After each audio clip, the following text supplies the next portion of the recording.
Yes. It says Ashes on the road trip. Hindi चलो। Yeah, yeah, sure. तो उसके बारे में कुछ बताइए।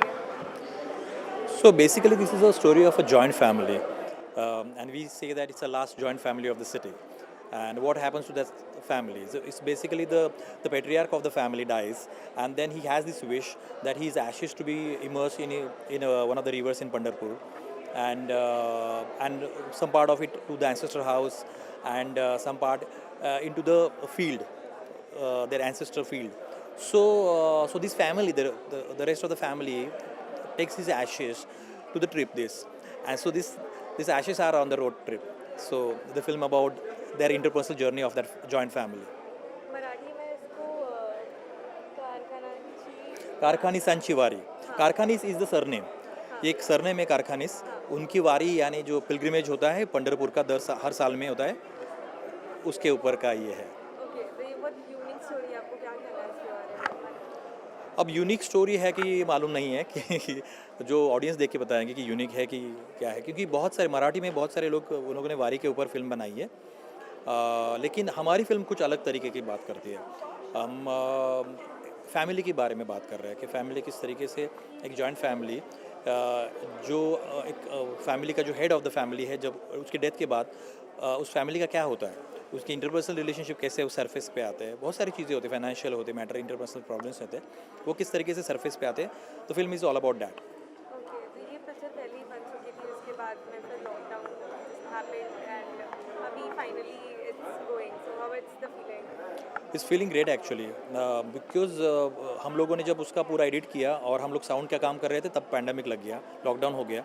उसके बाद हमने पूरे लॉकडाउन में साउंड का काम किया, वर्क फ्रॉम होम किया, बैक एंड फोर्थ जा गए थे. जैसे पहला लॉकडाउन खुला तो सो अनलॉक 1 में हम लोगों ने थोड़ा साउंड का काम और किया, फिर से लॉकडाउन हो गया, फिर से थोड़ा काम किया. इस तरह से करते करते हम लोगों ने फिर फिल्म टोक्यो में सिलेक्ट हो गई. फिर 3 दिन और 3 रात बैठ के हम लोगों ने उसका डीसीपी बनाया, जो फाइनल जो प्रिंट होता है वो बनाया हम लोगों ने, और फिर हमने वो टोक्यो में भेजा. वो बहुत स्ट्रगल था इसमें फिल्म को बनाने में. जो एक्टर्स है सब देख सकते हैं हम चार पाँच जन जो लीड रोल में है तो उनकी एक्टिंग के बारे में आपको क्या कहना है उनके उनकी एक्टिंग के बारे में आपका क्या कहना है? वो तो बहुत मंजे हुए एक्टर हैं मराठी के. बीट मोहन आगाशे, प्रदीप जोशी, अमय वाघ, गीतांजलि कुलकर्णी, ये सब मंजे हुए एक्टर हैं. अजित अभ्यंकर जी का दूसरी फिल्म है ये. He is not a basically an actor, he is a politician by the. So उनको मैंने एक्टिंग करवाई उनसे, लेकिन सब ने अपने लोग इतने बखूबी निभाया है, और वो रिलेटेबल कैरेक्टर है. उन्होंने वही कैरेक्टर अपने आजू बाजू देखे हुए हैं, सो उनके लिए बहुत मुश्किल नहीं था वो पोर्ट्रे करना. और वो सब तो बहुत बड़े एक्टर्स हैं, तो मेरा तो सौभाग्य है उनके साथ काम करना है. Lastly, anything you want to say to the fans?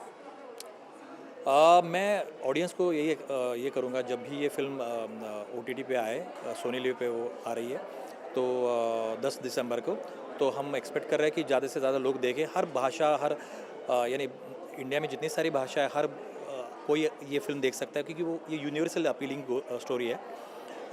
इससे कोई सिर्फ मराठी सिनेमा करके मत देखिए, वो एक यूनिवर्सल सिनेमा करके देखिए. ये हमारी आपकी स्टोरी है, इट्स अ कॉमन स्टोरी, तो आप इन्जॉय कर सकेंगे. इट्स अ ब्लैक कॉमेडी, तो आपको मज़ा आएगा. सो आई होप कि लोग उसको सराहेंगे. Thank you. Thank you. तो स्टोरी है says Ashes on a road trip तो जब ये आपको आया गया था ये थोड़ा यूनिक स्टोरी दिखाई दे रहा है तो इसके बारे में आपका क्या कहना है Sorry, please repeat the. I didn't hear it properly. जो टाइटल है Ashes on a road trip बोलता है तो इस बारे में आपका क्या कहना है टाइटल सुन के आपको कैसे लगा स्टोरी कैसे होगा देखिए, it's a story of A falling joint family, मतलब संयुक्त कुटुंब पद्धति जो है उसकी जो सिस्टम है वो गिरती जा रही है समाज से. और पूना का ऐसा एक कुटुंब जिसको संयुक्त कुटुंब कहा जा सकता है, उसका एक लास्ट रेमनेंट है, और उसकी एक कहानी है. ये वो एक बहुत ही हिलेरियस जिसको कह सकते हैं ऐसे तरीके से पेश की गई है. और इसमें एक ट्रैवल है, वो ट्रॅव्हल मतलब on the face of it त्याच्या वरवर पाहिलं तर हमें दिखता है कि ये एक एशेस मतलब अस्थि कलश की यात्रा है. लेकिन ये जो अस्थि है वो संयुक्त कुटुंब पद्धति के अस्थि बन जाते हैं, मतलब सिम्बॉलिकली स्पीकिंग.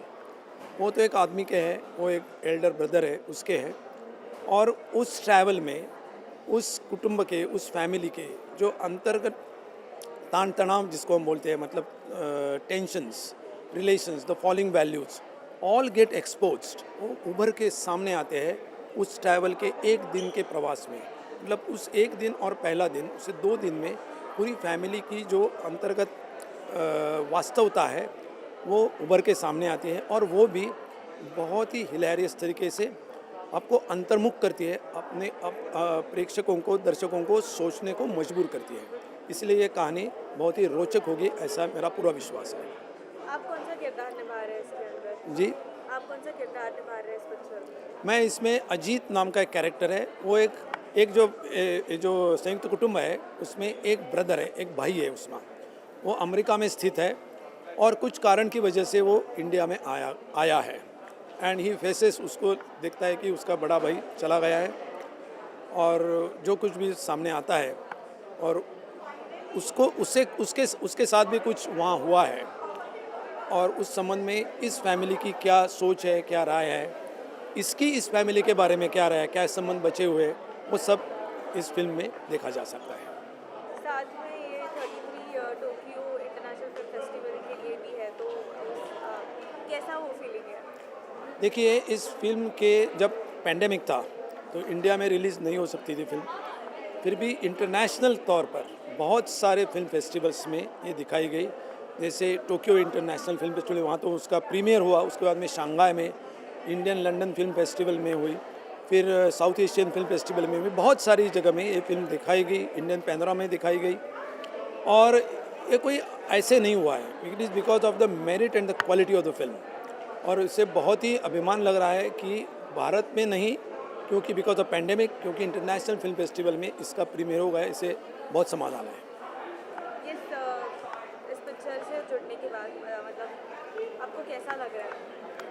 देखिए, इस फिल्म पहले भी मैं मंगेश जोशी के एक फिल्म में काम कर चुका हूँ, let's Joshi, which was also very acclaimed film internationally and nationally also. उसमें मैंने एक किरदार निभाया था एक कैपिटलिस्ट का। यहाँ भी एक किरदार निभा रहा हूँ। मंगेश जोशी के साथ में काम करना एक बहुत ही एक्सपीरियंस होता है, मतलब he is a intellectual director. वो सोचता भी है और उसको कैमरा के सामने कैसे निभाना, स्क्रीन प्ले में कैसे लाना, वो बहुत अच्छी तरह से जानता है। हमारे डायरेक्टर ऑफ फोटोग्राफी जो अर्चना बोराड़े, उसने भी बहुत अच्छी तरह से ये फिल्म को जिस तरीके से सामने लाया है, इट इज़ वेरी प्लेजेंट। मैंने तो पूरी फिल्म तो हम देखेंगे ही, लेकिन जैसे हम शूटिंग कर रहे थे, मोहन आगाशे जैसे कैरेक्टर्स हैं, बहुत सारे दूसरे भी, मतलब वंदना गुप्ते जी है, गीतांजलि कुलकर्णी है, प्रदीप जोशी है, अमेय वाघ है, मुन्मयी देशपांडे है, शुभांगी जोशी है, बहुत सारे एक्सपीरियंस एक्टर्स, उनके साथ में काम करना एक बहुत बड़ा अपने आप में एक्सपीरियंस था, and I am feeling really rich because of that. इसके अलावा आपकी कुछ आने वाले प्रोजेक्ट्स के बारे में आप कुछ कहना चाहोगे? आने वाले प्रोजेक्ट्स तो नहीं है, because basically I am a non actor. I don't belong to this field. I have been brought into this field. Maybe I don't know what Mangesh Joshi has seen. Maybe the दर्शक उसका निर्णय करेंगे, लेकिन but yes, there are some ideas in the offing. It's not right to expose them right now. Thank you.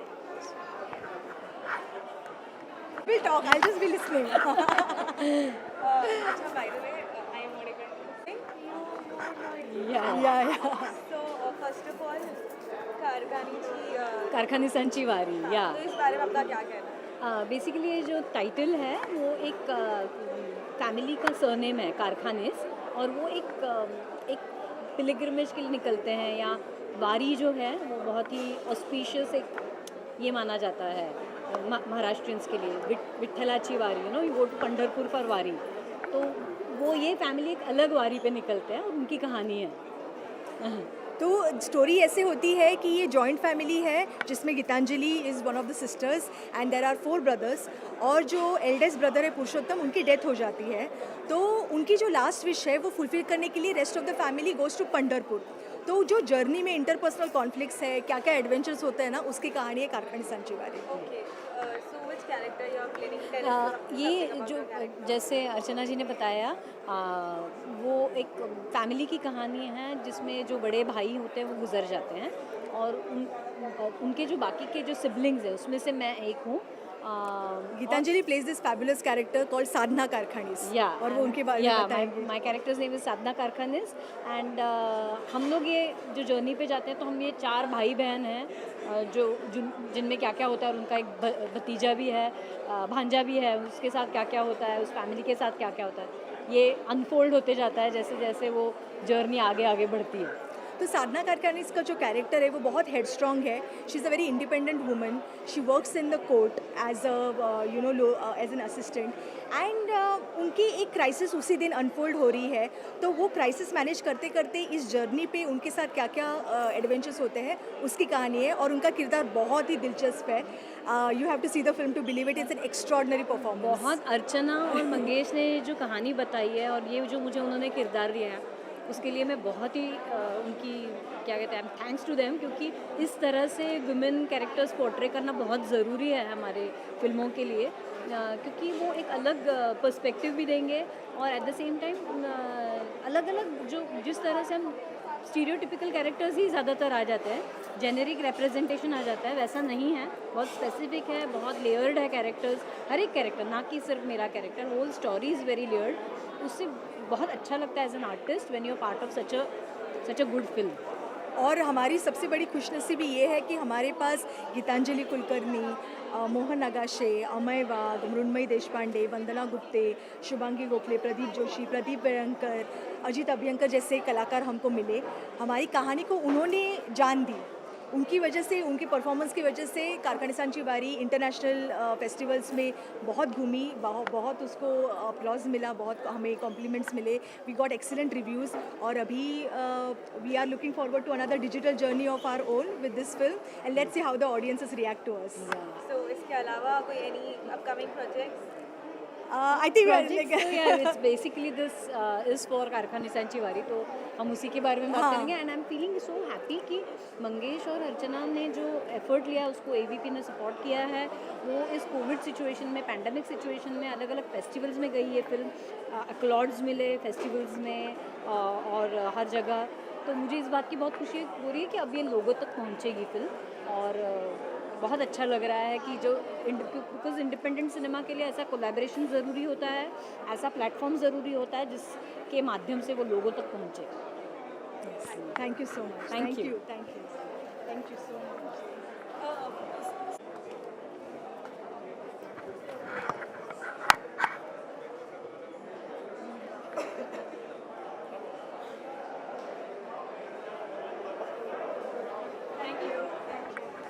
तुम्ही विचाराल ना?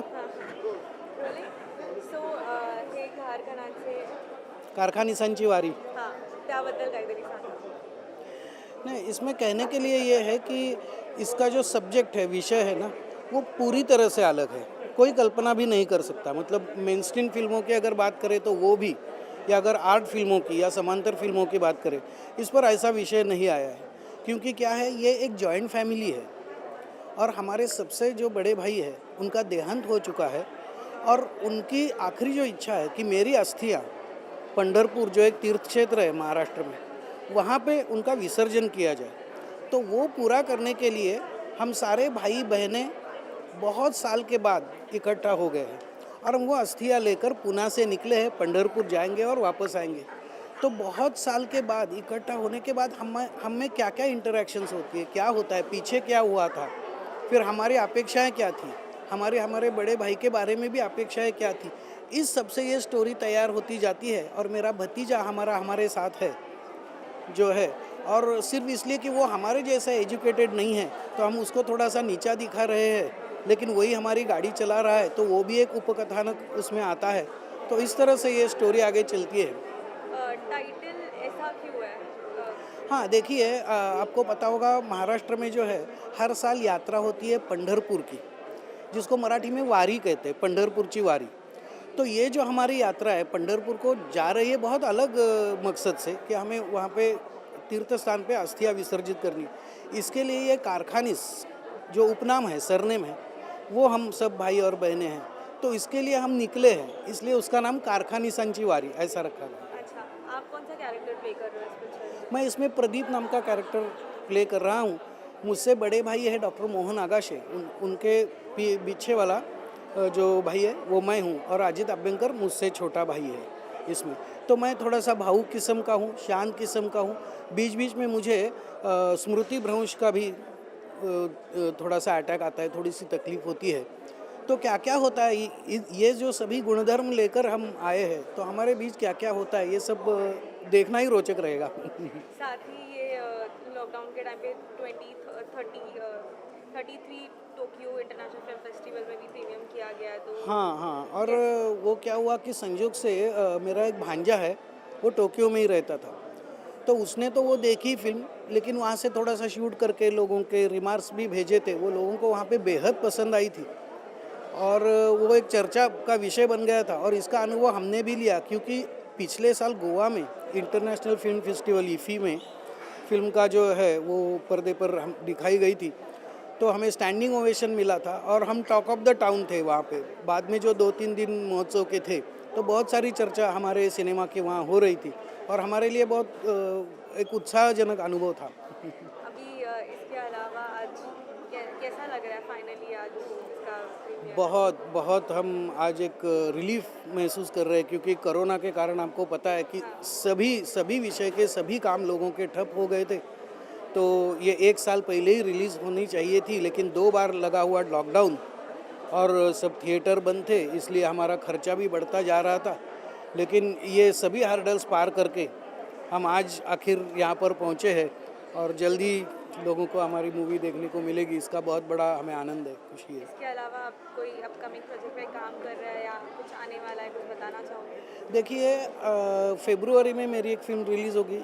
इसमें जो हमारा, मैंने कहा कि भतीजा है अमेय वाघ, जो कि मराठी का आज फर्स्ट रैंक एक्टर्स में से एक है, उसकी और मेरी और एक फ़िल्म है ज़ोंबिवली।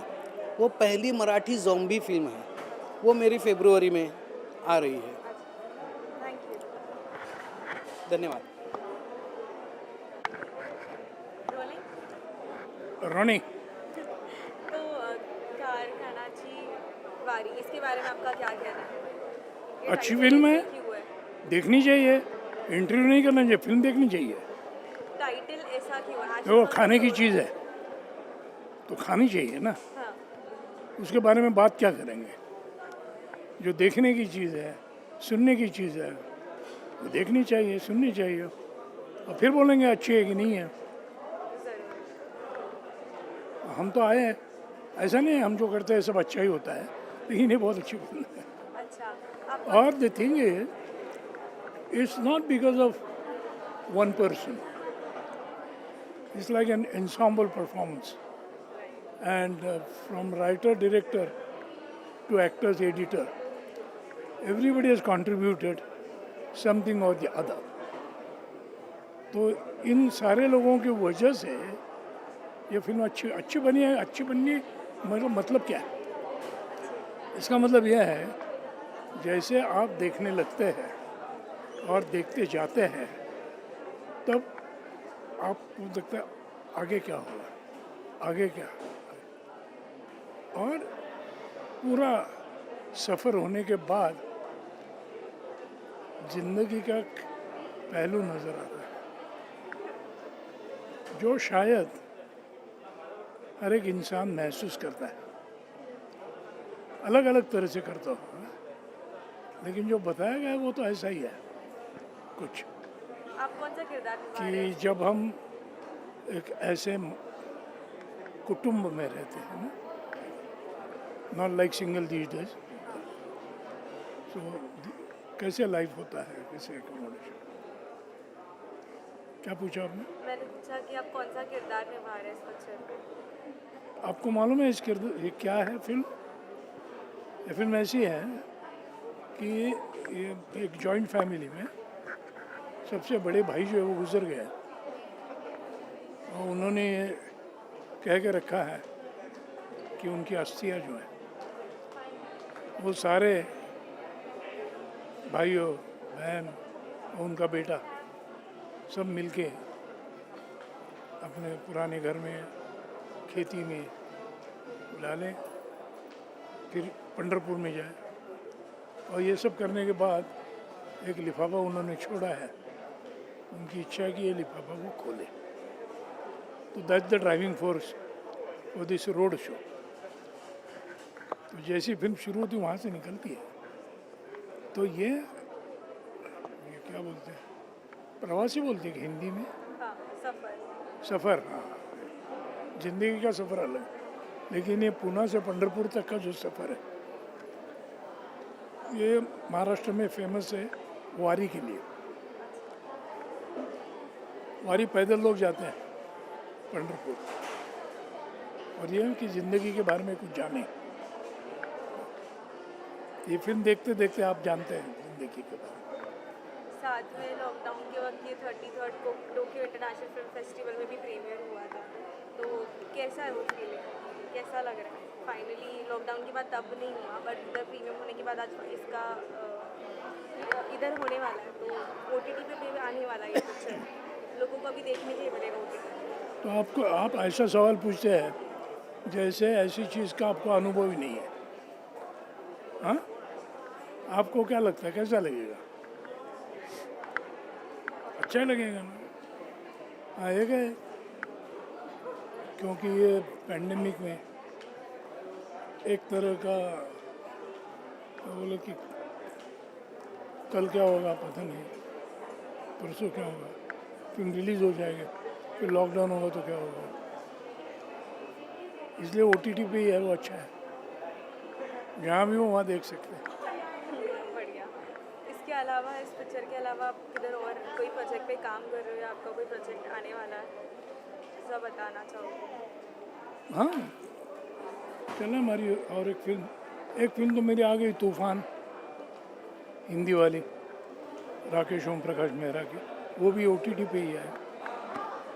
और एक फिल्म है मराठी है, वंस अपॉन अ टाइम आने वाली। एक फिल्म के स्क्रिप्ट पर काम चल रहा है सुमित्रा भाव। बहुत सारी छोटी छोटी फिल्में की है, वो भी अच्छा है।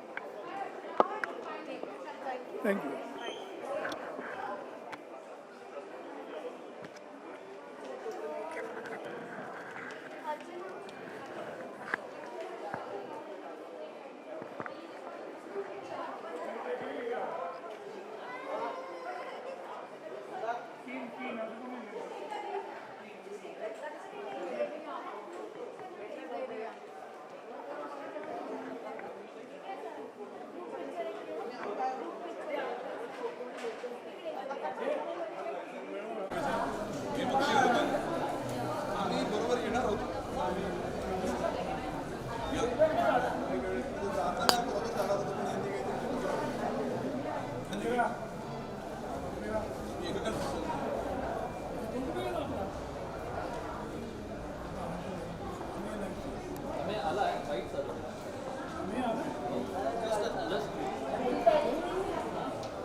त्याचा बाईट सुरू आहे.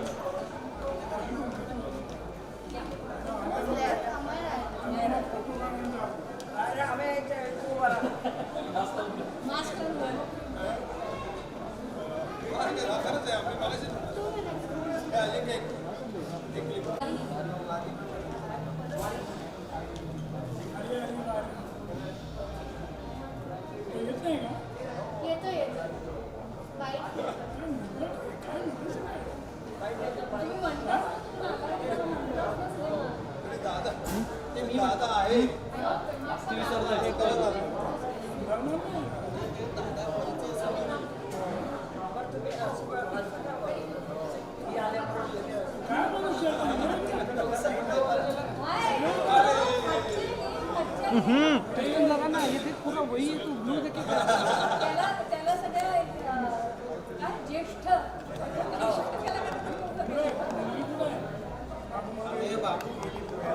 Doctor smile.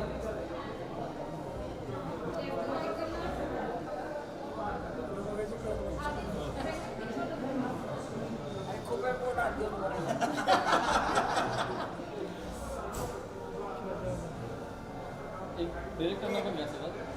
Mangesh sir, drawing करा.